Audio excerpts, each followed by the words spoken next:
안녕하세요. 재미있는 성경 전희준 목사입니다. 이 시간에는 달란트 문화 비유에 대하여 알아보겠습니다. 한 구독자분께서 질문을 주셨습니다. 제가 오랫전부터 알고자 했던 달란트 문화 비유의 참뜻을 여쭤보려고 합니다. 제가 그동안 다녔던 교회의 목사님들께서는 모두 전도를 열심히 해야 한다, 자신의 재능을 마음껏 활용해야 한다는 뉘앙스의 설교를 해 주셨습니다. 이러한 시각으로 이 비유들을 이해하는 것이 과연 맞는 것인지 질문을 주셨는데요. 이 비유들을 이해하는 핵심적인 내용만 간단하게 알아보겠습니다. 먼저 달란트 비유는 마태복음 25장에 기록되어 있는데요. 이 비유는 24장에 기록된 제자들의 질문에 답을 하는 내용입니다. 예수께서 감난산 위에 앉으셨을 때에 제자들이 조용히 와서 이르되 우리에게 이르소서 어느 때에 이런 일이 있겠사오며 또 주의 임하심과 세상 끝에는 무슨 징조가 있사오리이까? 이 제자들의 질문 때문에 예수님께서 마지막 때에 관하여 그리고 예수님의 재림에 관하여 대답을 해주시는데요. 그래서 24장과 25장에는 그때, 그날에 라는 단어가 계속해서 등장합니다. 그래서 마태복음 24장과 25장에 기록된 모든 설명과 비유의 핵심은 바로 주님께서 다시 오실 것이다, 그 사실을 믿고 그에 합당하게 기다리며 생활해야 한다라는 것입니다. 이 달란트 비유 조금 앞에 이런 말씀이 있어요. 만일 그 악한 종이 마음에 생각하기를 주인이 더디 오리라 하여 동료들을 때리며 술 친구들과 더불어 먹고 마시게 되면, 이렇게 자신의 맡은 일에 성실하지 않고 술 친구들과 어울려 놀기만 하는 이 종은 악한 종으로 묘사되는데요. 왜냐하면 주인이 돌아올 것을 믿지 않고 자신이 주인인 것처럼 살아가기 때문입니다. 이런 악한 종과 또 여기에 대비되는 착한 종, 이 두 종을 대비해서 조금 더 풀어서 설명한 것이 바로 이어지는 열처녀 비유이고요. 그리고 그 뒤에 바로 달란트 비유가 이어지는 것입니다. 자, 이렇게 종말에 관한 주제를 가지고 이 달란트 비유를 보아야 한다는 것은 달란트 비유를 시작하기 바로 직전에 나와 있는 구절을 통해서도 확인할 수 있습니다. 그런즉 깨어있으라, 너희는 그날과 그때를 알지 못하느니라. 그러니까 달란트 비유의 핵심은 전도를 얼마나 많이 했는가, 또는 가지고 있는 은사를 활용하여 얼마나 많은 결과를 맺었는가 하는 것에 있지 않습니다. 달란트 비유의 핵심은 주인이 올 것을 믿고 있는가, 언제 올지 알 수 없기 때문에 더욱더 그날을 준비하며 살고 있는가 라는 질문입니다. 자, 이제 누가복음에 기록되어 있는 문화 비유에 대해서 살펴보겠습니다. 문화 비유도 마찬가지인데요. 문화 비유 바로 앞에 이렇게 기록되어 있습니다.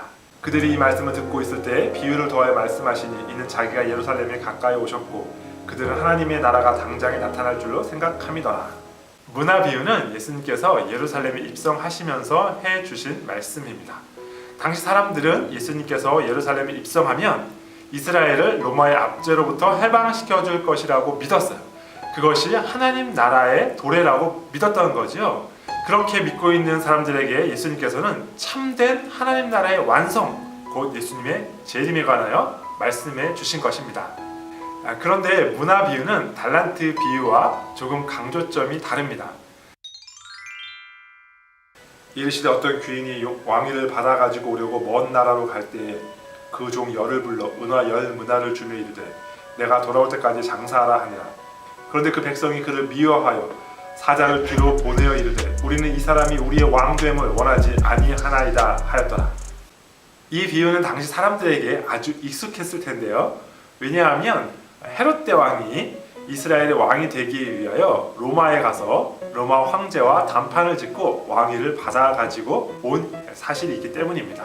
그리고 헤롯 대왕의 아들이었던 아켈라오도 역시 로마에 가서 왕으로 인정받고 돌아온 사실이 있습니다. 그리고 이때에 아켈라오가 왕이 되기를 원치 않았던 이스라엘 백성들이 사람을 보내어 우리는 이 사람을 왕으로 원하지 않는다 라고 탄원했던 사실도 있습니다. 그러니까 이 모든 이야기를 잘 알고 있었던 당시 사람들에게 예수님의 이 비유는 아주 익숙한 비유였겠지요. 예수님께서 주신 이 문화 비유는 이렇게 노골적으로 이 귀인이 왕이 되어 돌아오는 것을 반대하는 사람들이 있는 상황에서 이야기가 펼쳐집니다. 이 귀인은 떠나가기 전에 종들을 불러놓고 이렇게 명령해요. 내가 돌아올 때까지 이 문화를 가지고 장사하라. 그러니까 달란트 비유와 문화 비유는 모두 핵심적인 질문을 공유하고 있습니다. 주인이 돌아올 것을 믿고 있는가? 그러나 강조점은 조금 다릅니다. 달란트 비유는 주인이 언제 돌아올지 모르는 상황에서도 끝까지 신실할 것인가? 그리고 문화 비유는 반대자들이 있는 상황에서도 끝까지 신실할 것인가? 이 두 비유 모두 핵심 질문이 주인이 돌아올 것을 믿고 끝까지 신실할 것인가? 라는 것이기 때문에 주인의 명령도 그리고 주인이 종을 평가하는 기준도 열매에 있지 않습니다. 그 종 열을 불러 은화 열 문화를 주며 이르되 내가 돌아올 때까지 장사하라 하니라. 주인의 명령은 장사하라 이지 이윤을 많이 남겨라가 아니에요.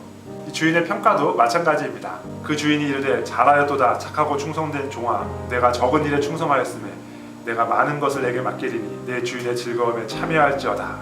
주인이 이르되 잘하였다 착한 종이여 내가 지극히 작은 것에 충성하였으니 10골 권세를 차지하라. 이 두 비유 모두 종들이 칭찬받은 이유는 끝까지 충성했기 때문입니다.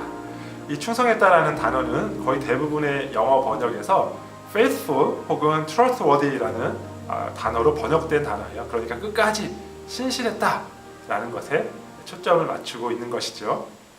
주인이 언제 돌아올지 알 수 없는 상황에서도 그리고 많은 사람들이 주인의 귀환을 반대하고 믿지 않고 있는 상황에서도 끝까지 신실하게 최선을 다한 것이 바로 이들이 칭찬받은 이유였습니다. 그러니까 이 비유를 해석할 때 과연 나는 예수님이 돌아올 것을 믿고 있는가? 그분이 돌아올 것을 믿는 사람처럼 살고 있는가? 그렇게 나는 신실한가? 이것이 바로 이 비유가 묻고 있는 질문이라고 할 수 있습니다.